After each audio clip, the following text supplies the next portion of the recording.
Right, I'm going to try and make a Spanish Scotch egg. I'm not sure how this is going to work. This is my first time on camera, but let's have a go. First things first is I've got the oven preheating because I'm going to use that in a little bit. And I've also got a frying pan filled up with crisp and dry vegetable oil, and I'm going to be using that to fry the egg. So what I've done in the first instance is I've already cooked my eggs. These are Burford brown eggs, and what I did was put them in cold water, put the eggs in their shells, brought them up to the boil, and then I left them to simmer for about 2 minutes. Now I'm hoping that's going to give you a really runny inside. If you parboil them to about 5 minutes on simmer, then they tend to be just on the edge of going hard, and I want them to be nice and runny, so I'm hoping they're going to work. I've used Burford brown eggs because they have a really, really lovely orange colour. I think it'll go really well with the chorizo meat that I'm going to use for the actual Scotch egg. So, I've got some chorizo meat ready here, and what I did was just get some sausages from Sainsbury's. So, they're chorizo style pork sausages, and I've just taken 3 of the sausages out, so I've got about 200 grams worth of mince, and what I'm going to do is use these to have my meat casing. I'm going to add in some mustard, just some mild mustard, just to give it a bit of a kick, and I think it will just complement the chorizo sausages quite well. So I'm going to pop that in there, and now it's all going to get disgusting because I've got to squidge it all up with my fingers. So let's do that. Yeah. Get in there really nice and squelchy and mix it all up and get the mustard going through. Oh, I can smell the chorizo, it's amazing. That's yummy. So give that a good little mix. That's all done. And then I'm making 2 Scotch eggs, so I'm just going to divide this meat mixture into 2. So I've got 2 balls. I've got 2 balls, 2 meatballs that I'm going to wrap my eggs around. Oh god, that all sounded wrap around my eggs. It's all sounding quite sick, really. Okay, so here are my 2 meatballs. Just going to give my hands a little rinse.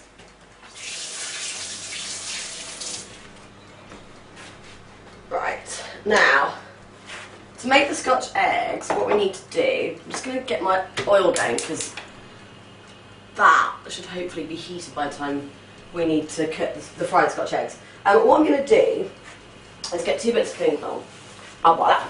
And going to put 1 piece of cling film down on this chopping board here.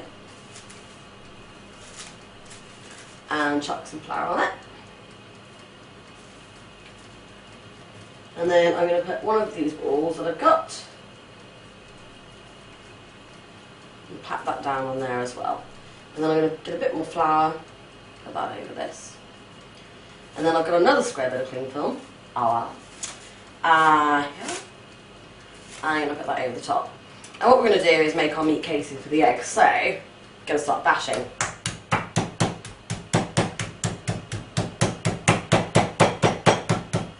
Get that really nice and thin.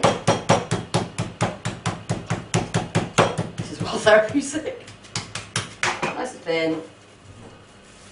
And then that's going to encase our egg. So I'll save this later because I'm going to make another Scotch egg in a minute. So I'm going to take an egg, dip that in a bit of flour. By the way, my assembly line that I've got here, I've got flour, I've got a beaten egg, and I've got the best things ever invented, Japanese panko breadcrumbs, which you can just buy in Sainsbury's, they're brilliant. So anyway, I'm going to get my egg and I'm going to wrap it in flour, dip it in the flour, and I'm going to put it into this meat casing. Just bring that around, wrap it round. I think what you need to do is to be careful here is make sure that you've got kind of an even covering of meat, because when we come to cook it, we don't want one bit having more meat than the other. So what I really want to do is just give it a really good patting and rounding down so that the meat's at an even spread, because we're going to fry it and then we're going to oven it, but I just want to make sure that all the meat gets cooked and that it's nice and even around the egg and there isn't any egg exposed. So that's looking about right. Okay, now we're going to get messy. Okay, so we'll move this out of the way.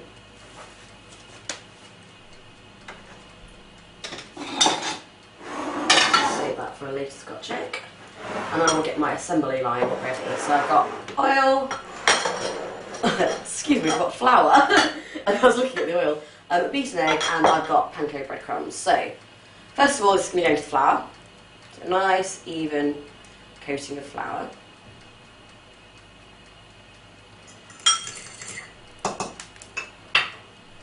Then we're going to dip this into the egg. Egg wash, egg wash, egg wash. And then it's going to go into the breadcrumbs. Awesome.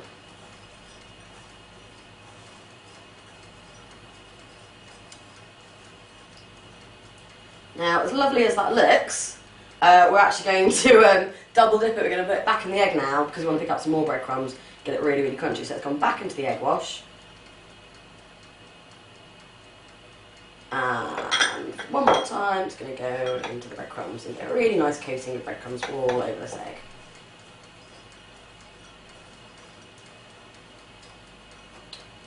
And there we have it. We have our ready to cook, nearly, as many breadcrumbs on as possible, ready to cook Scotch egg. So I'm just going to pop that down here.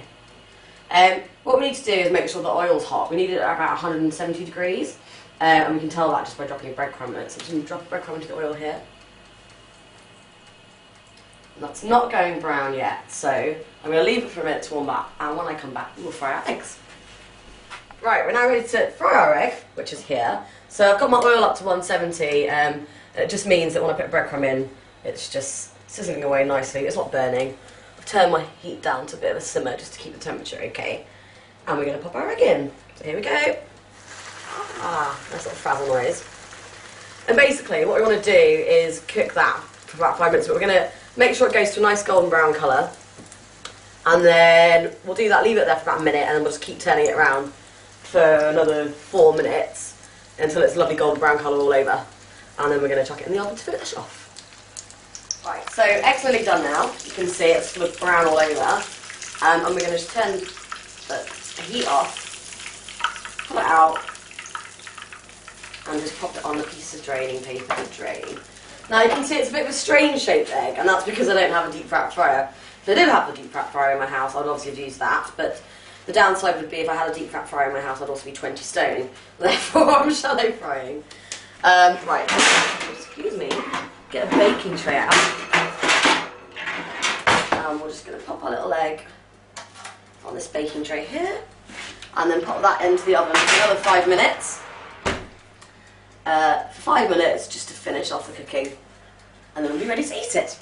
Right, so I've got the egg out of the oven now. It's been in there for 5 minutes. I'm just going to drain it off in a bit of paper, just to get off any excess oil, because, you know, we want to be watching our waistlines when we're eating Scotch eggs, don't we? Right, so let's transfer this over to the plate. And moment of truth, let's see if we've got a runny yolk.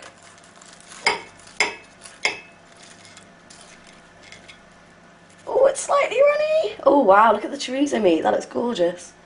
So we'll just chuck a little bit of pepper on that. And that is ready to eat. Voila.